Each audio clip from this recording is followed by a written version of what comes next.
I jolted awake to the sound of pounding on my apartment door. Violent, desperate pounding that echoed through my small living room and straight into my bedroom. My heart hammered as I grabbed my phone from the nightstand. 2:17 a.m. glowed back at me in harsh blue light. The pounding came again, harder this time. "Lexi, Lexi, please!" The voice was muffled through the door but unmistakable. Kat, my twin sister. I threw off my blankets and ran to the door, nearly tripping over the corner of my coffee table in the darkness. My hands fumbled with the chain lock and deadbolt. "Kat, I'm coming. Hold on." The second I pulled the door open, she collapsed into my arms. Rain poured down behind her, turning the hallway lights into hazy halos. She wore only thin pajama pants and an oversized coat that hung open, soaked through. Her feet were bare. Mascara ran in black rivers down her face, mixing with rain and tears. She was shaking so hard I could feel it through both our bodies. "Oh my God, Kat." I pulled her inside and kicked the door shut. "What happened? Are you—" Then she stepped into the light of my apartment and I saw them. The bruises. A dark purple mark bloomed across her left cheekbone. Her bottom lip was split and swollen. But it was her arms that made my stomach drop. When I pulled back her coat sleeves, I found finger-shaped bruises circling both wrists like grotesque bracelets. More bruises tracked up her forearms in varying shades of purple, yellow and green. Some were fresh. Some were days old. "Kat," my voice came out as barely a whisper. "Who did this to you?" She just sobbed harder, her whole body crumpling. I caught her and guided her to my couch, wrapping the throw blanket around her shoulders. She pulled it tight like armor curling into herself. "I can't go back," she whispered. "Lexi, I can't go back. I can't. He's going to kill me. I know he will." "Who?" I demanded, even though somewhere deep down I already knew. "Kat, who did this?" "Brandon." His name came out broken. It was Brandon. I sat back on my heels, the air rushing out of my lungs. Brandon. Her fiancé, the man she was supposed to marry in 3 months. Let me back up. Let me explain how we got here, because 6 months ago this would have been impossible. 6 months ago, my twin sister was the happiest I'd ever seen her. Kat and I have been inseparable since birth, literally. We came into this world together on a Tuesday morning in April, me arriving 8 minutes before her. We're identical twins, same dark hair, same green eyes, same small scar above our left eyebrow from when I crashed my bike at age 7 and she crashed hers trying to help me. Even our parents mixed us up sometimes. Growing up, we did everything together. Same classes, same friends, same weekend sleepovers where we'd stay up late sharing secrets. We went to the same college, got apartments 2 blocks apart after graduation. Tuesday nights were our sacred sister dinner nights. Nothing came between us. Until Brandon. Kat met him at a teachers' conference 8 months ago. She taught 2nd grade at Riverside Elementary, and he was there representing some educational software company. She came home that night practically glowing, telling me about this charming, successful guy who asked for her number. Within weeks, they were dating. Within 3 months, he proposed. I was happy for her. I really was. Brandon seemed perfect on paper.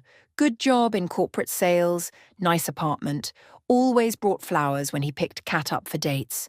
He was tall and handsome, with the kind of smile that made people trust him immediately. At family dinners, he charmed our parents. He remembered details about people's lives and asked thoughtful questions. But then things started changing. It was subtle at first. Kat cancelled our Tuesday dinners. Brandon planned a surprise date, she'd text. Then it was, "Sorry, Brandon needs me to attend a work function with him." Then just, "Can't make it tonight." When we did see each other, she was different. Quieter.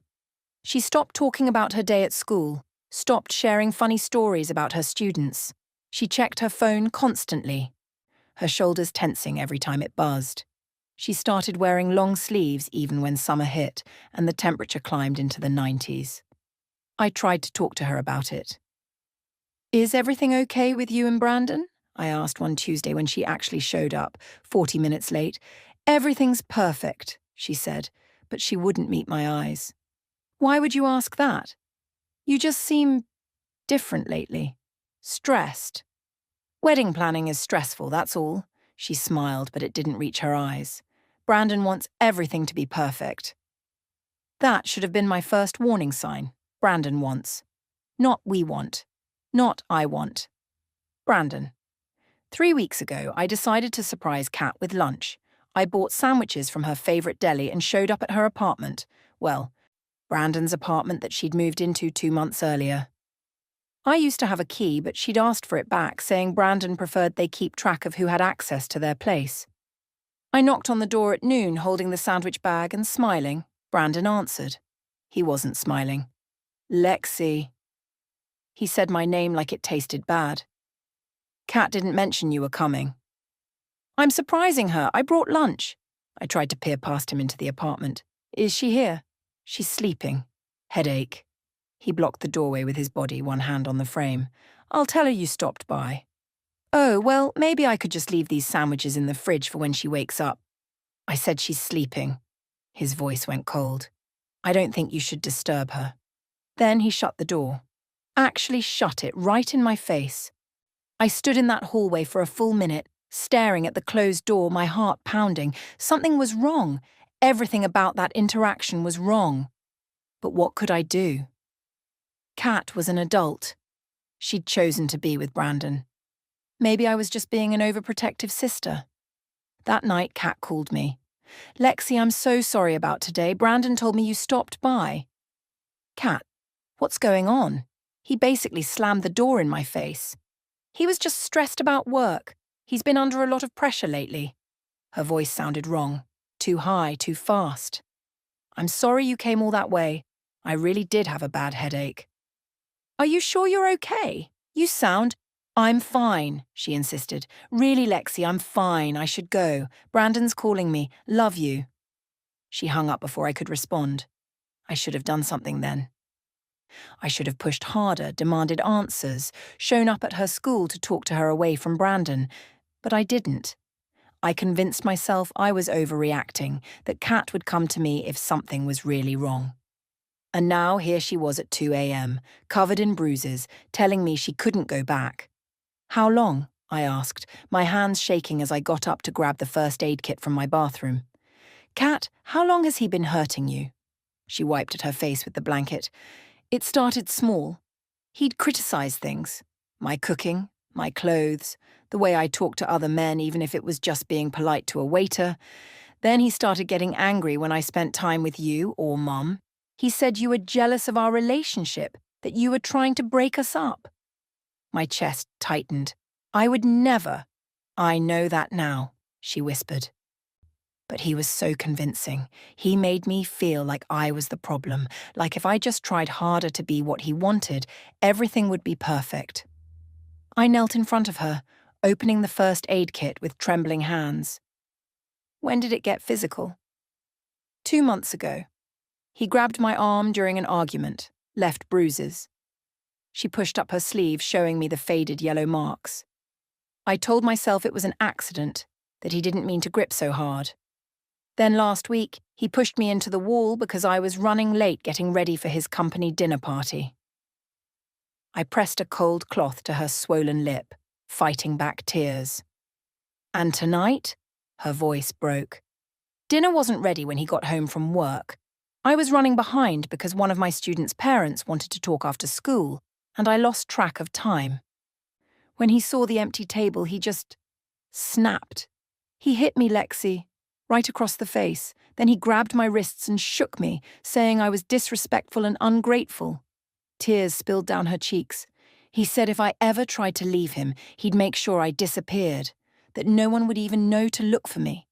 And the way he said it, looking right into my eyes. Lexi, I think he meant it. I really think he would. I wrapped my arms around her, holding my sister as she shook. We sat there on my couch in the dark early morning, and I made a silent vow. Brandon Cole was going to pay for what he'd done.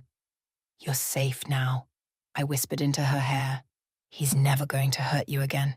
I promise you, Kat. I'm going to make sure he pays for this.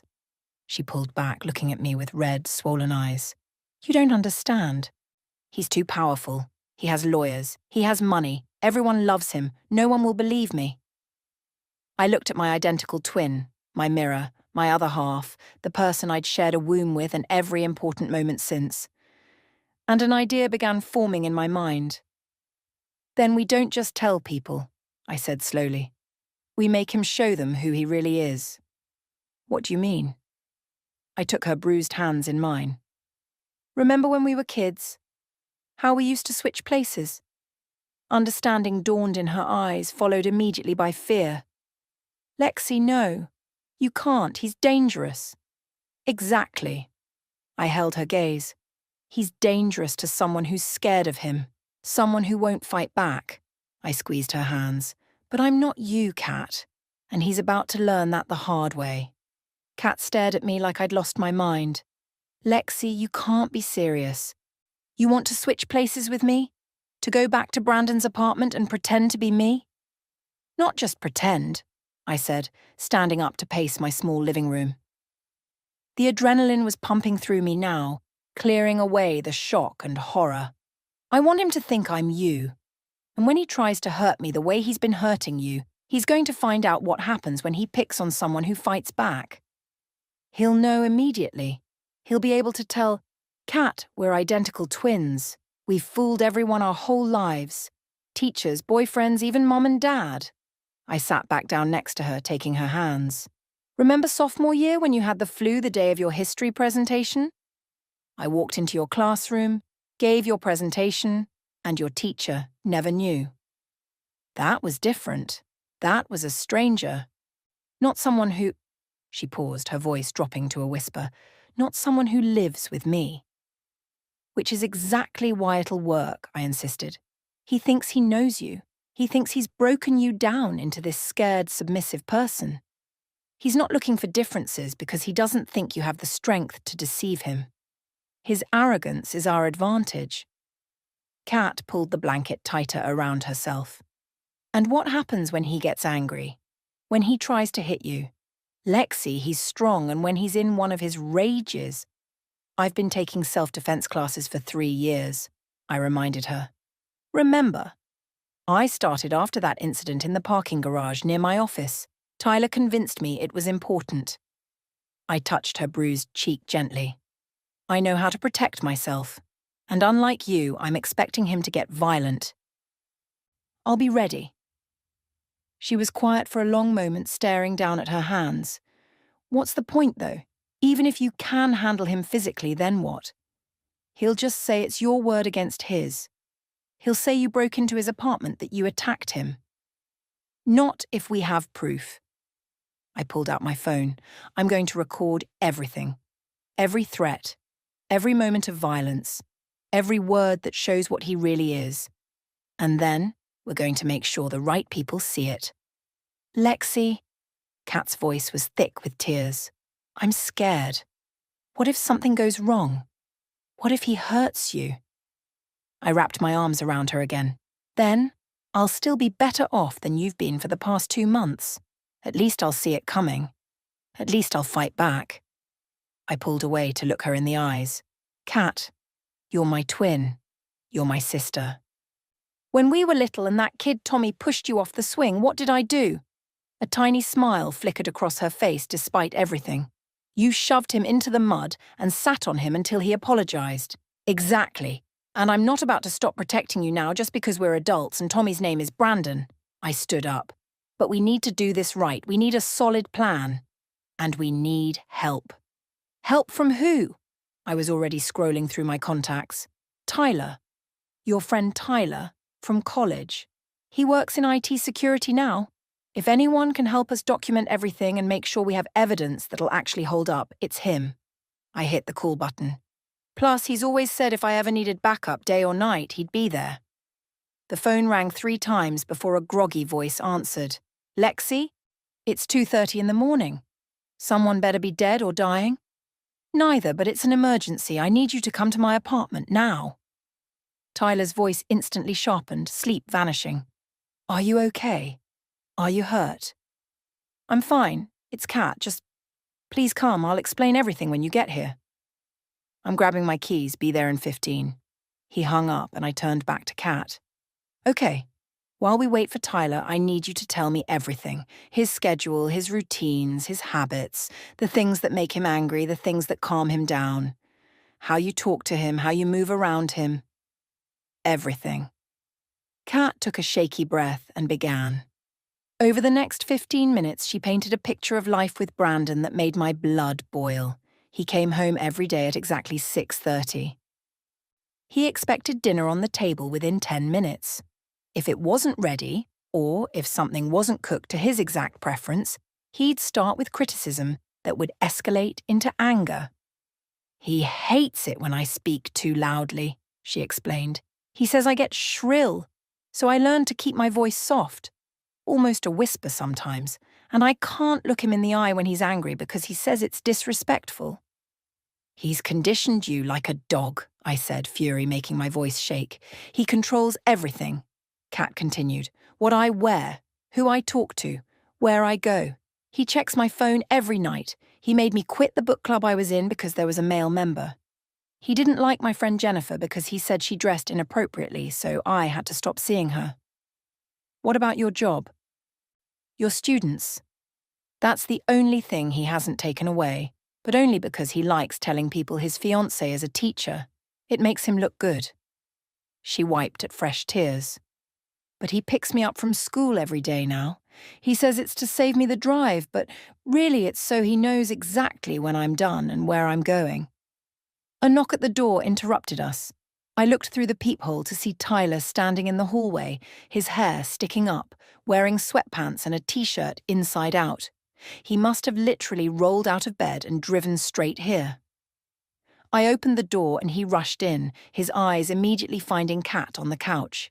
He froze when he saw her face. Jesus Christ. He crossed to her in 3 long steps, kneeling down to get a better look. Kat, who did this to you?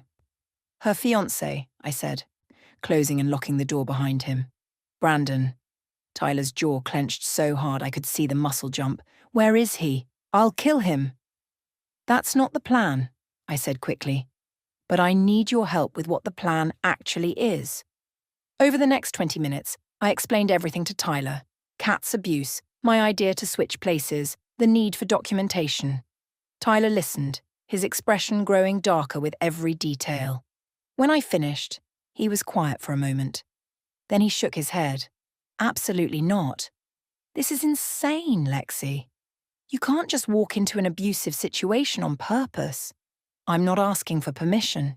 You could get seriously hurt. He stood up, running his hands through his hair. This guy has been systematically abusing Kat for months. You think he's just going to let you waltz in there, record him, and waltz back out? What happens when he figures out you're not really Kat? He won't figure it out if we do this right, I argued. And if you're wrong? If something goes bad and you're trapped in that apartment with a violent man? Tyler's voice rose. Then what, Lexi? Then I need someone who knows where I am, I said quietly. Someone who's ready to call the police if I don't check in. Someone who can help make sure the evidence gets to the right people no matter what happens.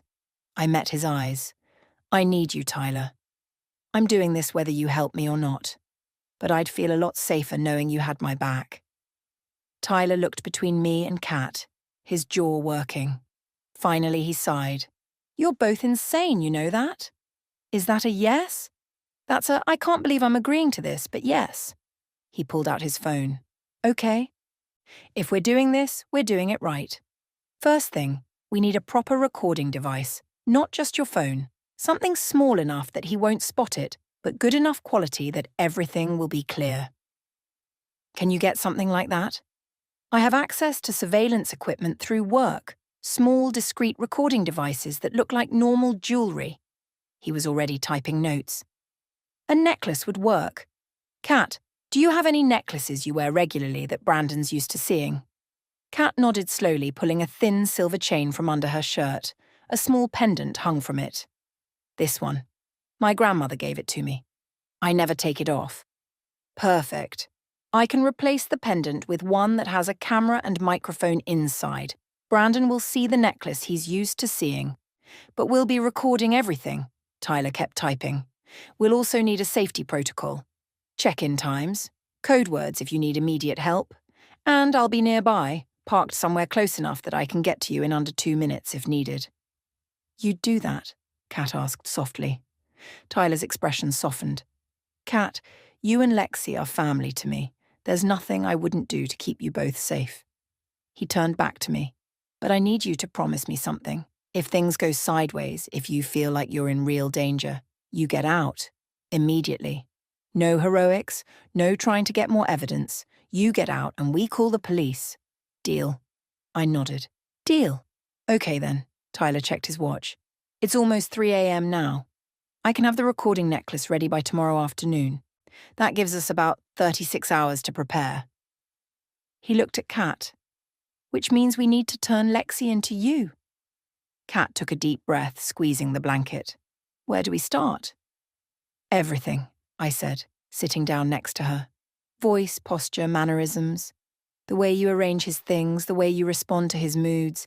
Every single detail that makes you, you. And so we began. As dawn light started creeping through my apartment windows, Kat taught me how to be her. She showed me how she kept her voice soft and gentle, how she tucked her hair behind her ear when nervous, how she walked with smaller steps and kept her shoulders slightly hunched, making herself smaller. When he's angry, I keep my eyes down, she demonstrated. Direct eye contact sets him off. And I apologize a lot. For everything. Even things that aren't my fault. I practiced her speech patterns, the way she said, I'm sorry with that specific inflection, the way she'd nervously twist her engagement ring when stressed. Tyler recorded me, and we watched it back, comparing my movements to Kat's until I could mimic her perfectly. We worked through the morning and into the afternoon. Tyler left to get the recording equipment and came back with a necklace identical to Kat's, but with a tiny camera embedded in the pendant. He showed us how to activate it, how to make sure it was recording. The battery will last about 8 hours, he explained. More than enough time. Everything will upload to a secure cloud server in real time, so even if something happens to the necklace, we'll have the footage. By early evening, I could move like Kat, talk like Kat, even think like Kat. I understood the rules of Brandon's apartment, shoes by the door, coat on the specific hook, dinner ready at exactly 6:40. I knew which topics were safe and which would set him off. I knew how to fade into the background, how to make myself invisible when he wanted silence.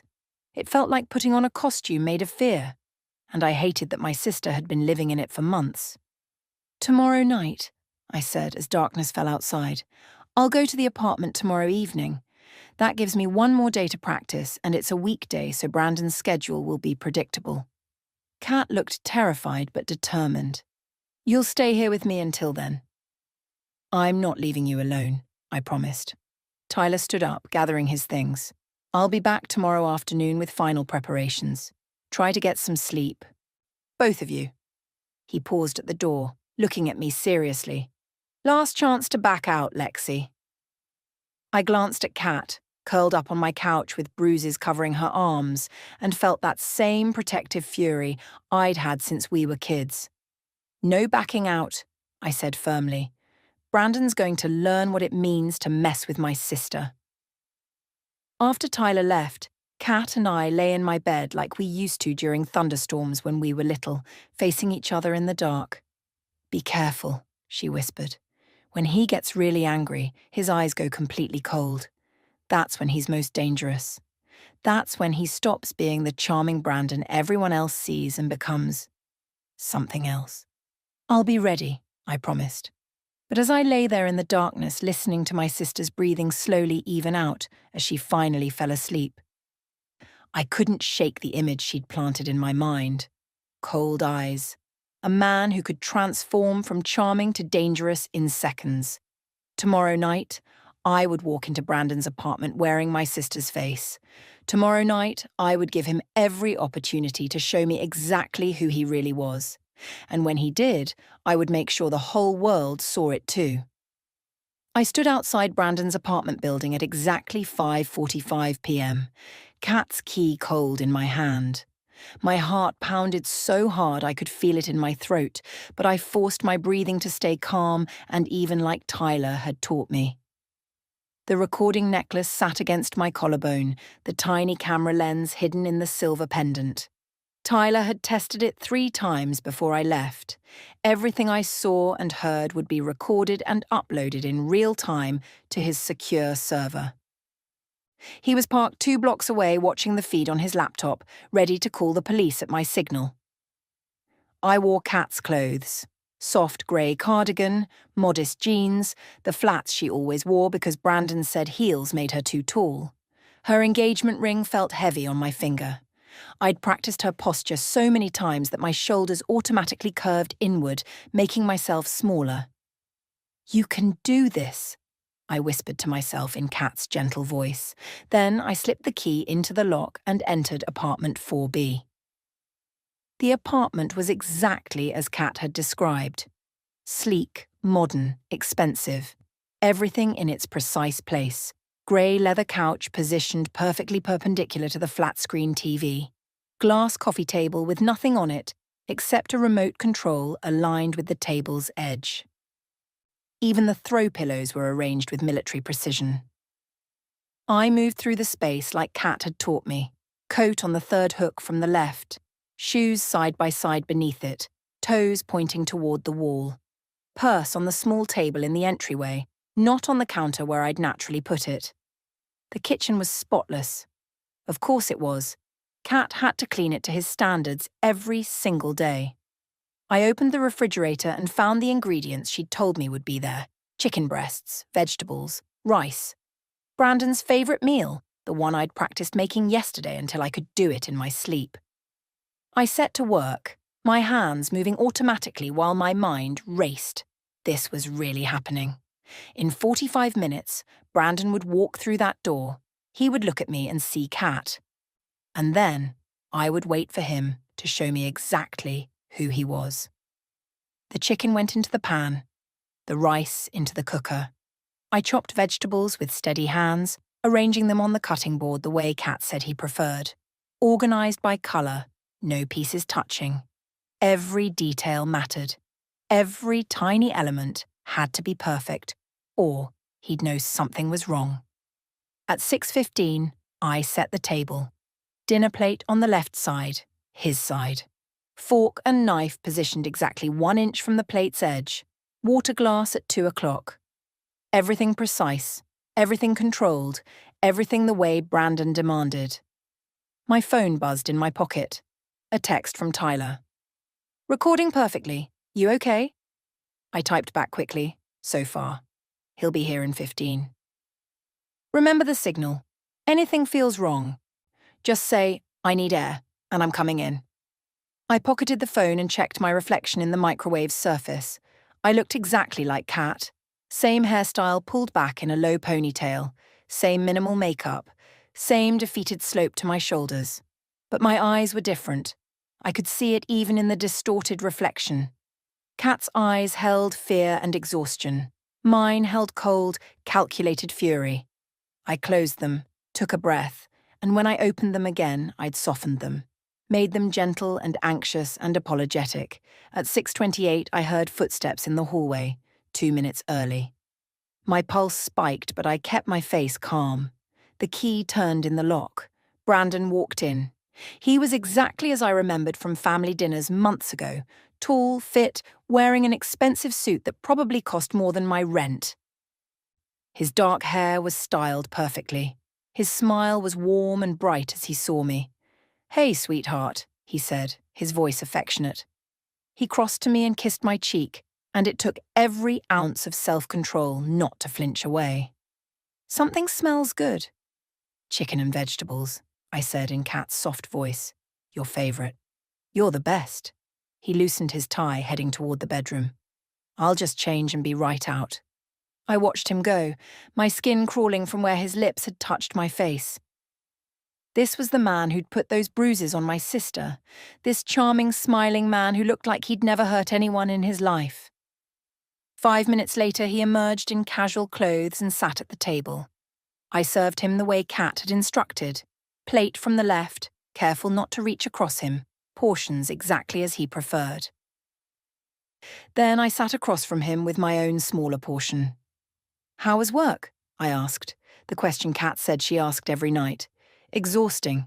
Jenkins is still being difficult about the Henderson account." Brandon cut into his chicken, took a bite, and his expression flickered. Just for a second, something cold passed across his face before the smile returned. "This is a bit dry, isn't it?" My stomach tightened. The chicken was perfect. I'd used a thermometer to make sure, but this was a test. This was him establishing control, finding something to criticize because he always found something. "I'm sorry," I said immediately, keeping my voice small. "I can make something else if you'd like." He waved a hand dismissively. No, it's edible, I suppose."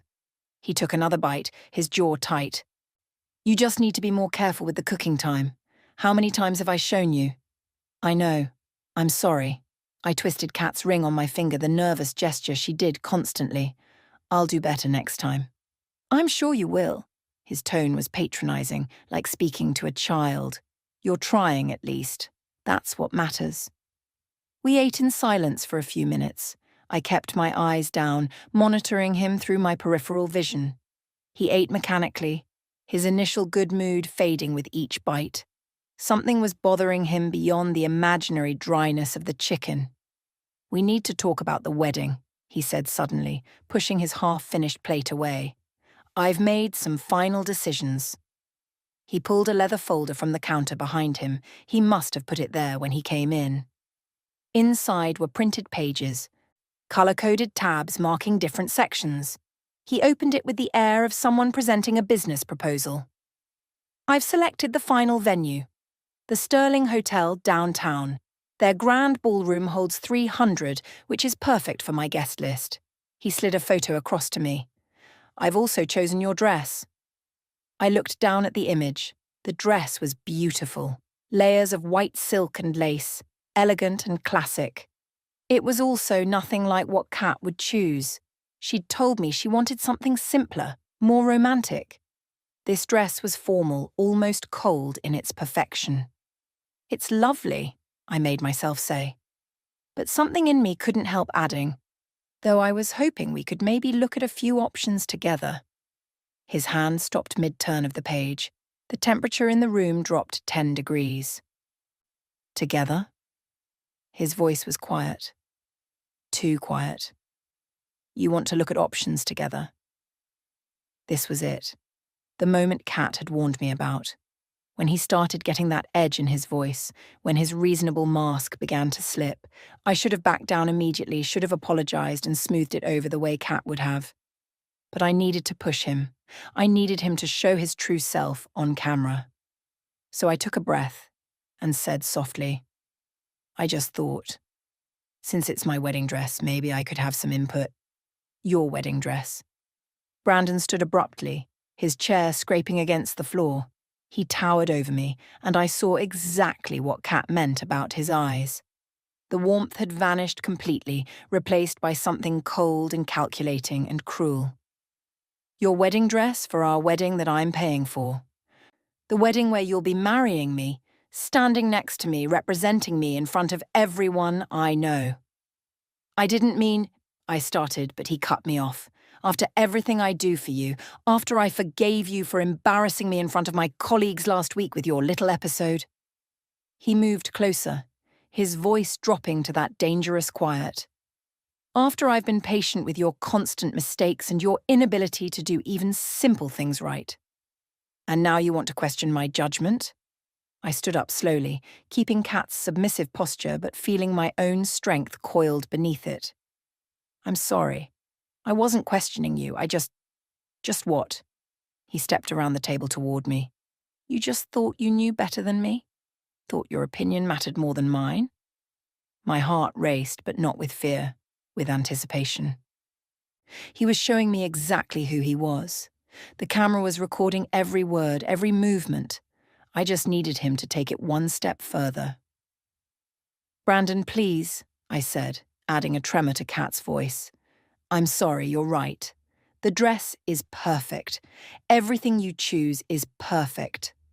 Don't patronize me.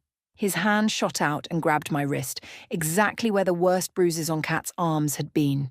His fingers dug in hard and I felt the pressure that had left those marks on my sister's skin. I've had a long day dealing with incompetent people and I come home to this. To you questioning every decision I make? The pain in my wrist was sharp and real, but I welcomed it. This was what I needed. This was Brandon revealing himself. You're hurting me, I said quietly, not pulling away yet, letting the camera catch everything. I'm hurting you? His grip tightened. You have no idea what hurt is. After I've given you everything, this apartment, security, a future, and you can't even show basic gratitude and respect. He was close now, his face inches from mine, his breath hot and angry. This was the moment. This was when Kat would have crumpled, would have apologized and begged and made herself even smaller until his rage passed. But I wasn't Kat. I looked up slowly, meeting his cold eyes with my own, and I let my voice change, just slightly, just enough. The softness drained away, replaced with steel. Let go of me. Brandon froze. His eyes widened as confusion flickered across his face. Something was wrong. The woman in front of him sounded different, stood different, looked at him with eyes that held no fear. What did you say? He asked slowly. I pulled my wrist free with a sharp twist, the self-defense move Tyler had taught me. Brandon stumbled back slightly, shock registering on his features. I said let go of me, I repeated, and this time I used my own voice, clear, strong, furious. And here's what's going to happen now, Brandon. You're going to sit down, and you're going to listen very carefully. Understanding dawned in his eyes, followed immediately by rage. You're not Kat. No, I said, standing tall, letting my shoulders straighten to their full height. I'm not. I'm Lexi, and you just made a very, very big mistake. Brandon's face went through a series of expressions in rapid succession. Shock, confusion, and then pure incandescent rage. Lexi, he said, my name dripping with venom. What the hell do you think you're doing? Protecting my sister, I said, keeping the dining table between us. Something I should have done a long time ago. He lunged around the table toward me, but I was already moving, putting more distance between us. You broke into my home. You're pretending to be Kat. Do you have any idea how illegal that is? I didn't break in. I used Kat's key. I kept my voice steady, even though adrenaline was screaming through my veins. The same key to the apartment she pays half the rent on, even though you convinced her to give it up. Get out! Brandon pointed toward the door, his hand shaking with fury. Get out right now before I call the police and have you arrested for trespassing. Go ahead and call them, I said. I'd love to explain to the police why I'm here. I could show them pictures of what you did to Kat. The bruises around her wrists. I held up my own wrist where red marks were already forming from his grip.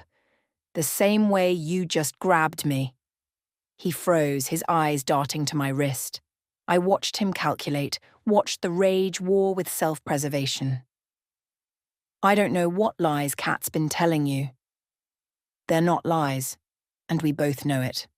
I stood my ground, hands loose at my sides, ready to move if he came at me again. You've been abusing her for months, controlling her, isolating her, hurting her. That's ridiculous. Brandon's voice shifted, becoming smooth and reasonable. He was trying to regain control of the situation. Kat and I have a normal relationship. If she has some bruises, they're from accidents. She's always been clumsy. She's a second-grade teacher who spends her days with 20 children and never gets hurt. Try again. His jaw clenched. You don't know anything about our relationship. You're jealous because your sister found someone and you're still alone. You've been trying to break us up since day one. Is that what you told her? Anger flared hot in my chest. That I was jealous? That I was the problem? Because you are. Brandon took a step toward me, his voice turning cold. You couldn't stand that Kat didn't need you anymore, that she had me. So now you're making up stories trying to manipulate her. I didn't make up the bruises on her arms. I didn't make up her split lip or the terror in her eyes when she showed up at my apartment at 2 in the morning. I held his gaze. I didn't make up what you just did to me either. I barely touched you. You grabbed me hard enough to leave marks. You did it because I dared to have an opinion about a wedding dress. Imagine what you do when you're really angry. Brandon's expression shifted again, the reasonable mask cracking. You have no idea what it's like dealing with her. She's weak, she's indecisive, she needs someone to make decisions for her. I've given her everything and she can't even cook a simple meal without ruining it. There was nothing wrong with the chicken. That's not the point. His voice rose sharply. The point is respect. The point is gratitude. I have a stressful job. I work 60 hours a week to provide for us, and I come home to incompetence and disrespect. You come home to someone who's terrified of you, I shot back. Someone who walks on eggshells trying not to set you off. Someone who's lost herself completely trying to be whatever you want her to be. She should be grateful. For what? For being isolated from her family? For being criticized constantly? For being hit? My voice rose to match his. What exactly should she be grateful for, Brandon? His hand moved fast, reaching for my shoulder to shove me the way he'd shoved Kat into the wall, but I was ready. I'd been waiting for it. My hand came up and blocked his arm, and before he could react, I grabbed his wrist and twisted it down and away. The same move that had worked earlier, but with more force this time. Brandon yelped in surprise and pain, stumbling forward off balance. You bitch! Don't touch me, I said firmly, releasing him and stepping back into a ready stance. I'm not Kat. I will defend myself. He stared at me, cradling his wrist, shock and humiliation written across his face. You assaulted me. You attacked me in my own home. I defended myself from your attack. There's a difference. I kept my breathing steady, my body ready. And it's all on camera, by the way. His face went pale. What? I touched the necklace at my throat. This pendant, it's a camera. It's been recording everything since I walked in the door. Every word you've said. Every time you've grabbed me. Your confession about how you treat Kat. I smiled without humor. It's all documented, Brandon. That's illegal. You can't record someone without their consent. Actually, in this state, only one party needs to consent to recording. And I consent. I pulled out my phone with one hand, keeping my eyes on him. But that's not even the best part. Want to know what else we found? Brandon's eyes widened. We? You remember Tyler? My friend from college? I watched the recognition flicker across his face. He's really good with technology, security systems, locked phones, that kind of thing. I opened my photos and turned the screen toward him. Like your hidden phone, the one you keep in the back of your closet, the one Kat told me about. The colour drained completely from Brandon's face as he saw the screenshot on my screen. Messages from his hidden phone, searches about control tactics, photos he'd taken of Kat's injuries like trophies. We found everything, I continued quietly. Messages to your ex-girlfriend showing this isn't the first time you've been abusive. Deleted texts you sent to Kat that you thought were gone forever. Internet searches about how to isolate someone, how to make them dependent on you. You had no right, his voice cracked. I had every right to protect my sister. I put my phone away. Tyler already sent copies to the police an hour ago. Detective Morrison is very interested in talking to you. Brandon's face twisted with rage and panic. He moved toward me again, hands reaching, and this time there was real violence in his eyes. You're going to destroy everything I've built, my career, my reputation. I caught his arm and used his own momentum against him, spinning him around. My other arm came up across his chest, and I pushed him face first against the wall. Not hard enough to hurt, but firm enough to hold him there. It was a restraint technique from my self-defense class, designed to immobilize without injury. Your career? I said into his ear, Keeping him pinned? Your reputation? That's what you're worried about? I held him there for just a moment, long enough for him to feel what Kat had felt, powerless and controlled by someone stronger. Then I released him and stepped quickly back. Brandon slumped against the wall, his perfect composure completely shattered. His expensive shirt was wrinkled, his hair messed up. He looked small suddenly, pathetic. "This is what's going to happen," I said, my voice steady and cold. "Kat is never coming back to you. If you try to contact her, if you come anywhere near her, everyone in your life will know exactly what you are. Your company, your family, your friends. They'll all see the evidence. I'll sue you. I'll press charges. Go ahead. You'll be answering your own charges of assault, domestic violence and stalking. We have evidence. We have witnesses. We have your ex-girlfriend ready to testify. What do you have?"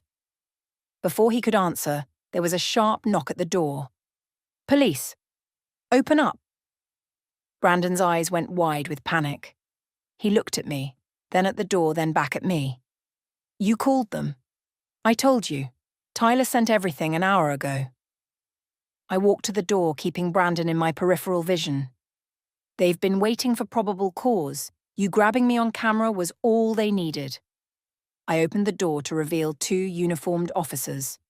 "Officers, thank you for coming. I'm Lexi Morgan. This is Brandon Cole."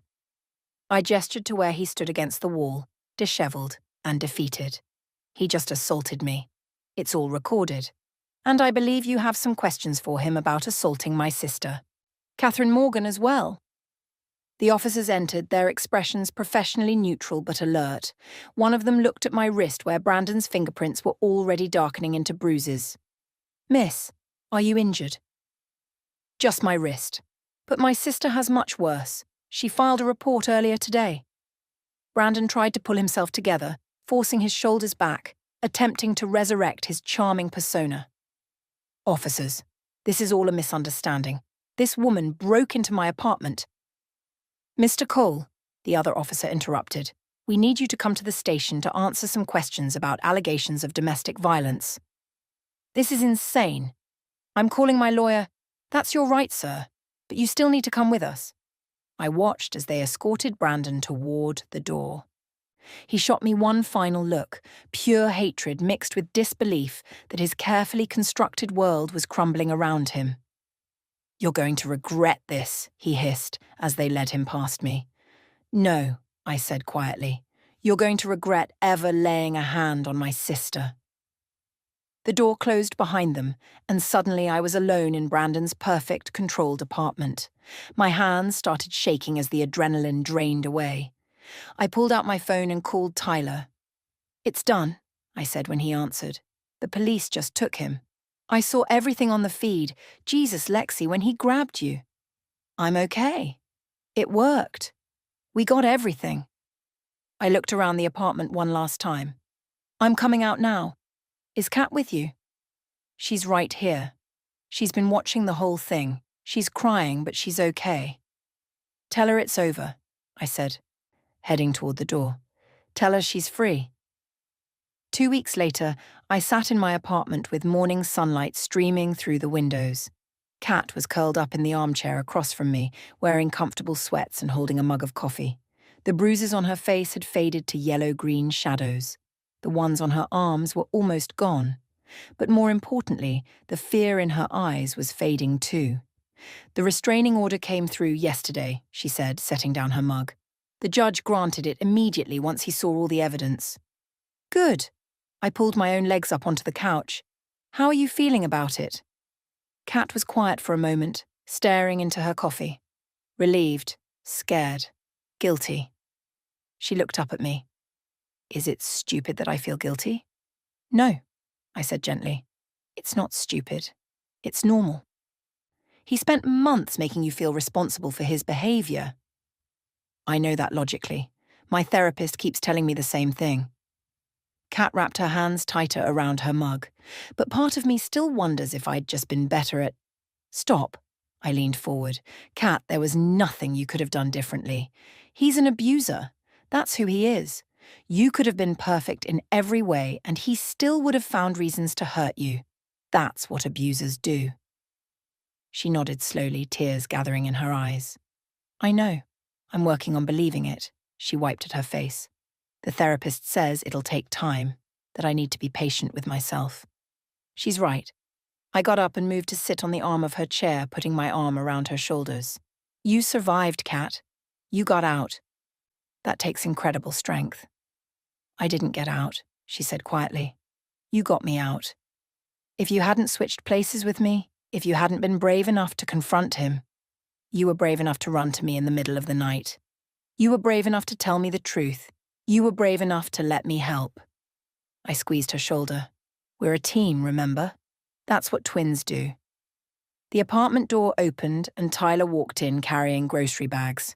He'd practically moved in over the past 2 weeks, sleeping on my couch, making sure both Kat and I had everything we needed.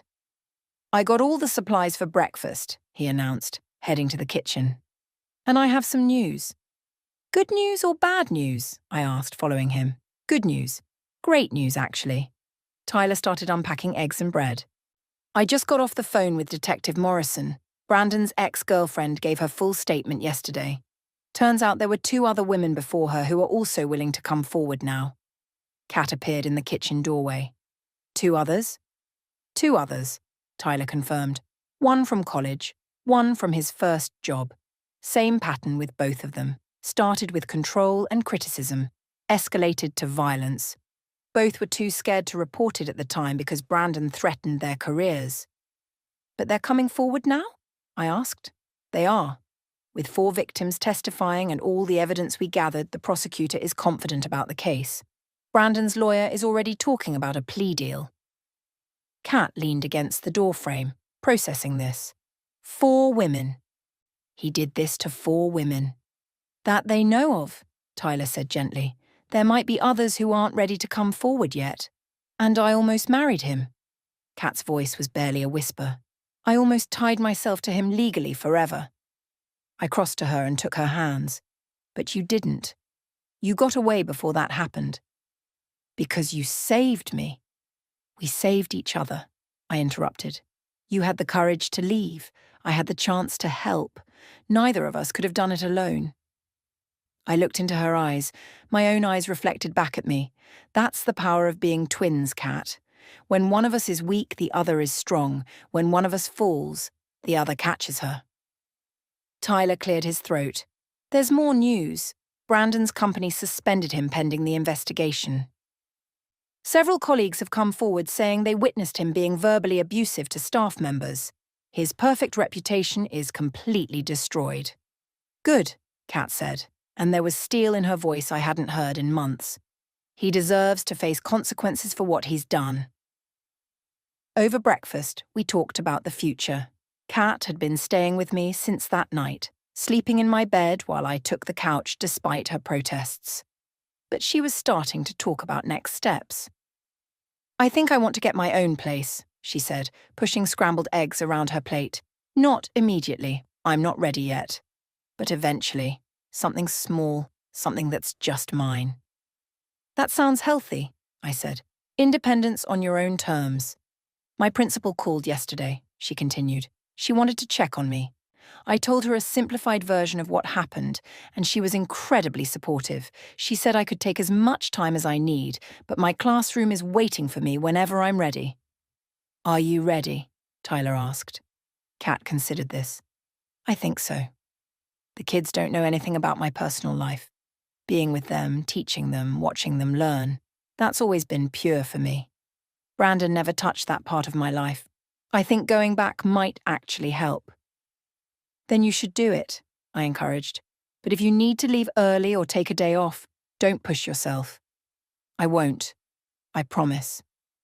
Kat took a bite of eggs, then looked at both of us. I've been thinking about something else too. About other women who might be going through what I went through. What do you mean? I asked.